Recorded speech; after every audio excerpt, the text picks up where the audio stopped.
कभी कभी जीवन की राहें हमें ऐसे मोड़ पर ले जाती हैं जहां कल्पना और वास्तविकता की सीमाएं धुंधली हो जाती हैं। ये कहानी ऐसी ही एक लड़की की है जिसका नाम था आरुषि। आरुषि एक उत्साही वाइल्ड लाइफ फोटोग्राफर थी जो जंगलों की रहस्यमयी दुनिया में खो जाना पसंद करती थी। कैमरा उसके हाथ में एक जादुई छड़ी की तरह था जो हर पल को अमर बना देता। लेकिन एक दिन उसकी ये जुनून उसे ऐसी जगह ले गया जहां से वापसी का रास्ता आसान नहीं था। ये सब उस दोपहर शुरू हुआ जब आरुषि एक घने जंगल में घुस गई। वहां की हरियाली, जंगली जानवरों की आवाजें और अनजाने पेड़ों की छांव उसे मोहित कर रही थी। वह एक दुर्लभ पक्षी की तस्वीर लेने के चक्कर में इतनी आगे बढ़ गई कि रास्ता भूल गई। शाम होने लगी थी। आसमान में बादल घिराए और अचानक तेज बारिश शुरू हो गई। पानी की बूंदें इतनी तेज गिर रही थीं मानो आसमान फट गया हो। आरुषि के सारे कपड़े भीग गए, उसके बाल चिपक गए और ठंड उसकी हड्डियों तक घुसने लगी। वह कांप रही थी, उसके दांत बज रहे थे। जंगल का हर कोना अब दुश्मन जैसा लग रहा था। बारिश और तेज हो गई। आरुषि ने चारों तरफ नजर दौड़ाई लेकिन कहीं कोई आश्रय नहीं दिखा। ठंड से उसका शरीर सुन्न होने लगा। तभी थोड़ी दूर पर उसे एक पुरानी झोपड़ी नजर आई। वह जर्जर लग रही थी लेकिन उस वक्त वह स्वर्ग से कम नहीं थी। आरुषि तेजी से दौड़ी और झोपड़ी के अंदर घुस गई। अंदर का दृश्य और भी उदास था। झोपड़ी खाली थी, सिर्फ एक पुरानी चारपाई पड़ी हुई थी और एक टेबल पर एक धूल भरी बोतल रखी थी। कोई इंसान नहीं, कोई जानवर नहीं, सिर्फ हवा की सनसनाहट और बाहर की बारिश की आवाज। आरुषि ठंड से कांप रही थी। उसके कपड़े पानी से तरबतर थे और हवा की सर्दी उसे बीमार करने पर तुली थी। उसने बोतल पर नजर डाली। वह पुरानी और अजीब लग रही थी, जैसे सदियों से वहां रखी हो। जिज्ञासा ने उसे बोतल उठाने पर मजबूर कर दिया। जैसे ही उसने बोतल को छुआ, वह चमकने लगी। आरुषि को लगा कि शायद ये कोई कीमती चीज है, कोई प्राचीन कलाकृति। उसने बोतल को थोड़ा साफ किया और अचानक बोतल से धुआं निकला। धुआं घुमावदार आकार लेते हुए एक विशालकाय आकृति में बदल गया। वो एक जिन्न था, लंबा, शक्तिशाली, आंखें चमकदार और आवाज गूंजदार। आरुषि डर से पीछे हट गई। उसे लगा कि यह कोई भूत है, कोई जंगली आत्मा। उसकी चीख जंगल में गूंज उठी, लेकिन जिन्न ने धीरे से उसका हाथ पकड़ा और उसे शांत किया।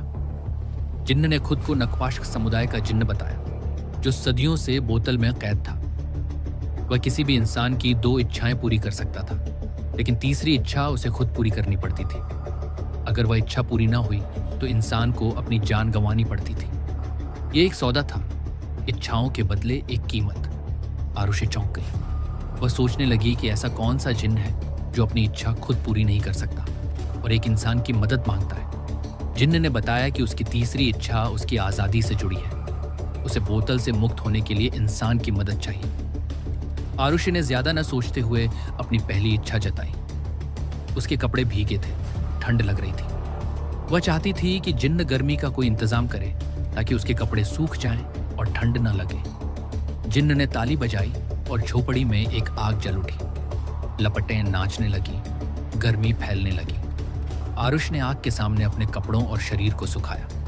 ठंड भाग गई और वह राहत महसूस करने लगी। कुछ देर बाद जब उसके कपड़े सूख गए और गर्मी का एहसास हुआ, उसने अपनी दूसरी इच्छा बताई। वह अपनी माँ से मिलना चाहती थी जो 10 साल पहले गुजर चुकी थी। जिन्न ने फिर ताली बजाई और आरुषि की माँ उसके सामने प्रकट हो गई। आरुषि की आंखें भर आईं। वह खुशी से रोने लगी। दोनों ने एक दूसरे को गले लगाया। आरुषि ने माँ को बताया कि यह जिन्न की शक्तियों का कमाल है। उन्होंने पुरानी यादें ताज़ा की, हंसी मजाक किया, दुख सुख बांटे। समय बीतता गया और अचानक जिन्न ने कहा कि समय खत्म हो गया। आरुषि ने पूछा कि क्या मतलब? जिन्न ने बताया कि उसने मिलने का समय नहीं मांगा था, इसलिए नियम के अनुसार सिर्फ आधा घंटा ही दिया गया था। अब माँ वापस चली जाएगी। आरुषि उदास हो गई। उसने माँ को गले लगाया और माँ गायब हो गई। आरुषि अब सतर्क हो गई। उसे लगा कि आगे की इच्छाएं सोच समझकर मांगनी होंगी, लेकिन जिन्न ने उसे याद दिलाया कि उसकी दोनों इच्छाएं पूरी हो चुकी हैं। अब बारी उसकी इच्छा पूरी करने की थी। आरुषि ने कहा कि बताओ क्या करना है। जिन्न ने खुलासा किया कि एक नक्वाश्क जिन्न तभी आजाद हो सकता है जब कोई इंसान उसके साथ संभोग करे। आरुषि स्तब्ध रह गई। ये कैसी इच्छा थी?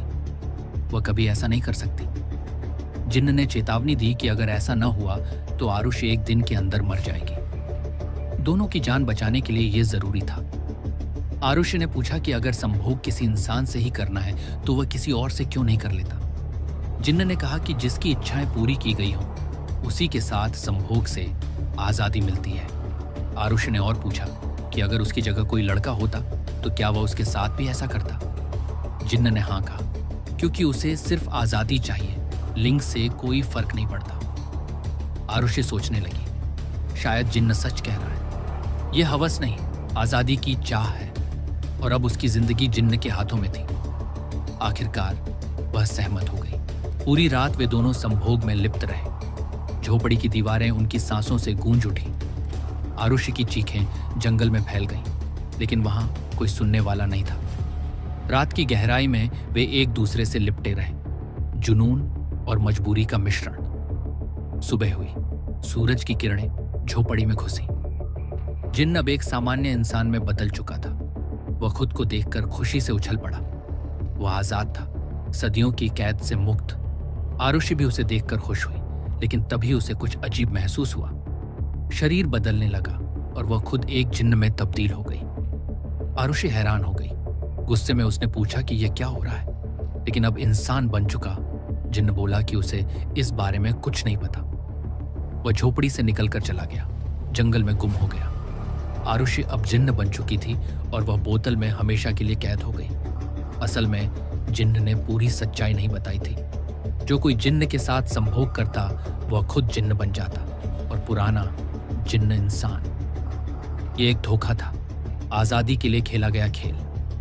अब आरुषि तभी आजाद होगी जब कोई उसे बोतल से निकाले और उसकी इच्छा पूरी करे। लेकिन कहानी यहीं खत्म नहीं होती। आरुषि की कैद की शुरुआत थी एक नई जिंदगी की। बोतल में कैद होकर वह सदियों तक इंतजार करती रही। जंगल बदलता रहा, मौसम आते जाते रहे, लेकिन बोतल वहीं टेबल पर पड़ी रही। क्या आप उस जंगल में जाना चाहते हैं? अगर आपको बोतल मिल जाए तो आप क्या करेंगे? नीचे कमेंट में बताना।